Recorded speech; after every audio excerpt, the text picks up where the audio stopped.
बहू का 9वां महीना। सुमित्रा जी की बहू रितु प्रेग्नेंट थी और अब उसकी प्रेगनेंसी का 9वां महीना चल रहा था। रितु का पति देवेश उसका काफी अच्छे से ख्याल रखता था, लेकिन प्रेगनेंसी अपने आप में ही एक अलग ही वक्त होता है जब एक औरत कई तरह के बदलावों से गुजरती है। शरीर के साथ साथ उसके अंदर बहुत सारे इमोशनल चेंजेस भी आते हैं और रितु इन सब चीजों से गुजर रही थी। इसीलिए कई बार वो बहुत परेशान हो जाती थी। उसे बार बार बहुत मुश्किलों का सामना करना पड़ रहा था। एक दिन अचानक शाम के वक्त रितु जोर जोर से रोने लगी। अरे रितु बेटा, क्या हुआ? तुम रो क्यों रही हो? कुछ नहीं मम्मी जी, बस बहुत परेशान हो रही हूँ मैं। हाँ बेटा, वो तो मुझे भी दिख रहा है, तभी तो रो रही हो तुम। लेकिन परेशानी के पीछे की वजह तो बताओ, आखिर बात क्या है? किसी ने कुछ कहा क्या तुमसे? नहीं मम्मी जी, किसी ने कुछ भी नहीं कहा, बस ऐसे ही मेरा मन कर रहा है रोने का। अरे बेटा, ये क्या बात हुई? रोने का मन कर रहा है? अरे तुम माँ बनने वाली हो, अगर इस तरह रहोगी ना तो बच्चा भी रोने वाले नेचर का पैदा होगा। तो फिर मैं क्या करूं मम्मी जी? मुझे बता अपने दिल की बात, मेरे साथ शेयर कर कि क्या परेशानी है। वो क्या है ना मम्मी जी, मैं अपने पेट की तरफ देखती हूँ ना तो अजीब सी घबराहट होती है। अरे लेकिन क्यों बेटा? तुम्हारे पेट में तो तुम्हारा आने वाला बच्चा है, इसे देखकर तुम्हें खुश होना चाहिए। मम्मी जी वो क्या है ना, मेरा पेट इतना बड़ा हो गया है, शरीर की हालत ऐसी हो गई है तो सोच सोच कर डर लगता है कि मैं कभी फिर से पहले जैसी स्लिम और ब्यूटीफुल हो पाऊंगी क्या। अरे बेटा, ये तो कुछ दिनों की बात है, सब कुछ बिल्कुल पहले जैसा हो जाएगा। कुछ दिनों के बाद तुम्हें चिंता करने की कोई जरूरत नहीं होगी। रितु, क्या हुआ? तुम बार बार करवटें क्यों बदल रही हो? रात के 2 बज रहे हैं, सो जाओ ना अब। देवेश, नींद नहीं आ रही है, मैं ठीक से सो नहीं पा रही हूँ। अरे ये क्या, तुम तो उठकर बैठ गई। इस तरह बैठे बैठे पूरी रात बिताओगी क्या? क्या करूं देवेश, पेट की वजह से जैसे ही लेटती हूँ अजीब सा लगने लगता है, ठीक से सो भी नहीं पाती।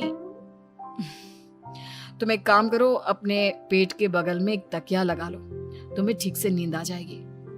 वो भी करके देख लिया, अब तो लगता है जब तक बच्चा इस दुनिया में नहीं आएगा मैं ठीक से सो भी नहीं पाऊंगी। रितु, बच्चा आने के बाद कौन सा चैन की नींद सो पाओगी? कम से कम अब तो आराम कर लो। तुम सो जाओ देवेश, मैं बैठे बैठे ही अपनी नींद निकाल लूंगी। और फिर कुछ दिन के बाद सुमित्रा जी के घर पर कुछ परिचित लोग मिलने के लिए आते हैं। मम्मी जी, आप उन लोगों के साथ बैठकर बातें करिए, मैं सबके लिए चाय बना देती हूँ। अरे नहीं नहीं बेटा, मैं कर लूंगी, अभी तुम्हारी तबीयत ठीक नहीं है ना, तुम आराम करो। अरे मम्मी, घर के छोटे मोटे काम तो मैं करती हूँ ना, चाय बनाने में कैसी प्रॉब्लम? अच्छा ठीक है, अगर कोई परेशानी नहीं है तो बना दो चाय।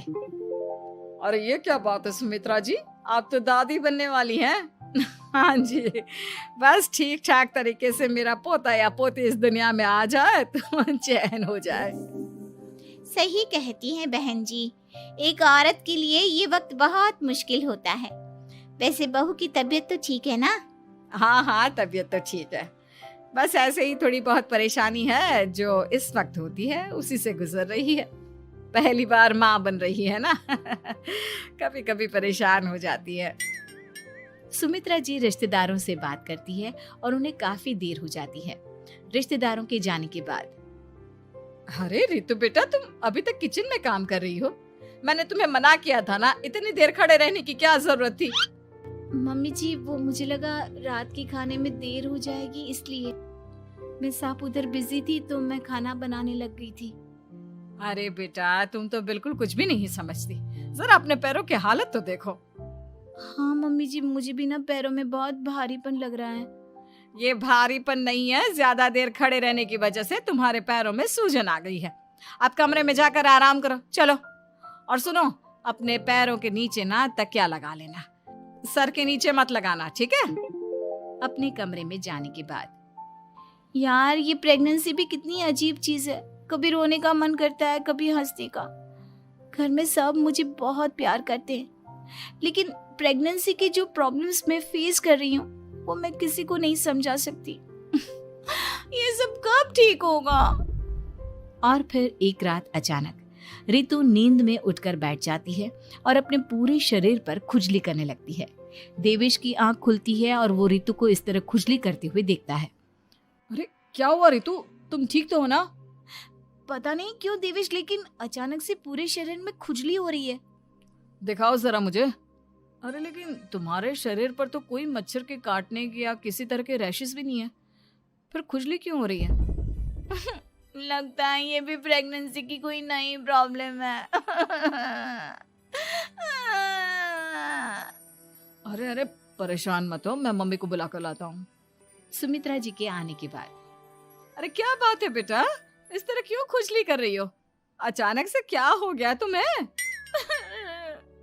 मम्मी जी ऐसा लग रहा है जैसे सर से पैर तक पूरे बदन में मच्छरों ने काट लिया हो। अरे लेकिन इसमें रोने की क्या बात है, चुप हो जाओ, सब ठीक हो जाएगा। हाँ मैं बहुत परेशान हो गई हूँ, बस अब जल्दी से बच्चा इस दुनिया में आ जाना चाहिए ताकि मुझे इन सारी प्रॉब्लम से मुक्ति मिले। ऐसा नहीं कहते रितु, माँ बनना तो दुनिया की सबसे बड़ी खुशखबरी है और ये सारी परेशानियां तो सबके साथ होती है। जानती हूँ, लेकिन फिर भी क्या करूँ, रात को सो नहीं सकती, कभी पेट भर के खाना खा लेती हूँ तो उल्टी करने का मन करता है, ज्यादा देर खड़ी हो जाती हूँ तो पैर में सूजन आ जाती है, ज्यादा देर बाहर घूमने भी नहीं जा सकती वरना टॉयलेट की प्रॉब्लम। ये सब कब ठीक होगा? कुछ दिन और बीत गए और अब तक रितु का 9वां महीना खत्म होने का वक्त आ गया था।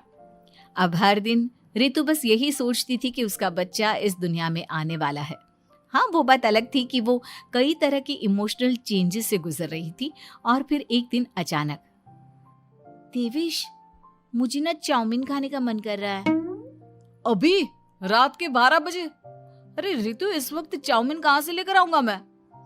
किसी होटल में फोन करो ना, कोई तो डिलीवर करता होगा ना इतनी रात को।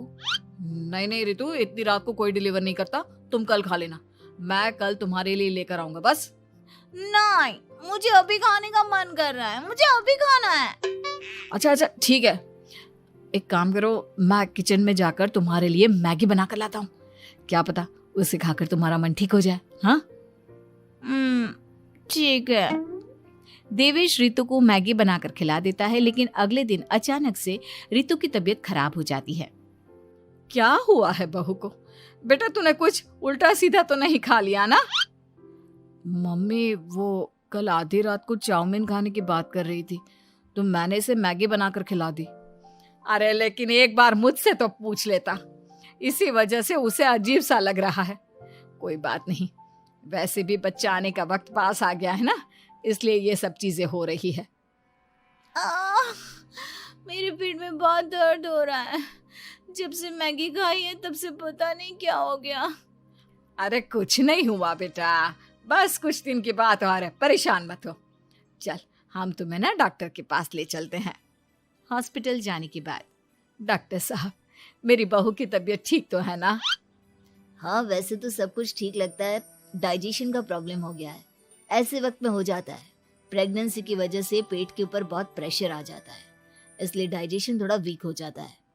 और उन्होंने रात के वक्त मैगी खा ली, इसलिए उनको ये प्रॉब्लम हो गया। डरने वाली कोई बात नहीं है। थैंक यू डॉक्टर साहब, अब हम इसका ध्यान रखेंगे।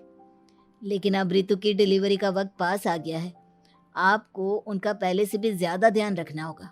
मैंने चेकअप कर लिया है, 1 सप्ताह के अंदर रितु की डिलीवरी होने के पूरे चांस है। एक दिन अचानक किचन में काम करते करते रितु के पेट में बहुत तेज दर्द होने लगता है। देवेश, मम्मी जी जल्दी आइए।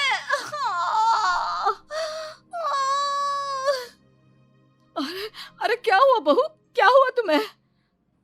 बहुत दर्द हो रहा है मम्मी, मेरे पेट में बहुत तेज दर्द हो रहा है, मुझसे खड़ा भी नहीं रहा जा रहा। इधर आ जाओ रितु, मैं तुम्हें बेड पर लिटा देता हूँ, सब ठीक हो जाएगा। बेटा, मुझे लगता है इसकी डिलीवरी का वक्त पास आ गया है। अब हमें रितु को हॉस्पिटल ले जाना होगा। वैसे भी डॉक्टर ने कहा था कि 1 सप्ताह के अंदर डिलीवरी कभी भी हो सकती है। मुझे बहुत दर्द हो रहा है, ऐसा लग रहा है जैसे मैं मर जाऊंगी। प्लीज मुझे बचा लो देवेश। अरे रितु, घबराओ मत, ऐसा कुछ नहीं होगा। हॉस्पिटल पहुंचने के बाद आप जल्दी से रितु को एडमिट करवा दीजिए और आप लोग बाहर वेट करिए। नहीं, मुझे बहुत दर्द हो रहा है। रितु, समझने की कोशिश करो, सब कुछ ठीक हो जाएगा। रितु को लेबर पेन शुरू हो गया था और वो काफी तकलीफ से गुजर रही थी। एक बच्चे को जन्म देते समय औरत जिस तकलीफ से गुजरती है उसे सिर्फ वही समझ सकती है। रितु की तकलीफ को देखकर देवेश भी काफी इमोशनल हो गया था। रितु को इस तरह चीखते देखकर उसे बहुत दुख हो रहा था, लेकिन आधे घंटे के बाद जब डॉक्टर अपने हाथ में रितु और देवेश की छोटी सी बच्ची को लेकर आया तो रितु के चेहरे पर स्माइल आ गई। रितु, ये देखो, तुम्हारी और मेरी नन्ही सी बेटी। ये तो एकदम परी की तरह दिखती है। दिखेगी क्यों नहीं, एकदम तुम पर गई है ना, इसलिए। लेकिन मम्मी, उसकी नाक तो मेरे जैसी है। अच्छा ठीक है, नाक तुम रख लो, बाकी सब मेरे जैसा। देखा रितु, तुमने कितनी तकलीफ सही, लेकिन उस तकलीफ के बदले तुम्हें भगवान ने ये छोटी सी परी दे दी। और ऐसा सब औरतों के साथ होता है। तुमने बहुत हिम्मत रखी है बेटा, और इसका नतीजा आज हमारे सामने है।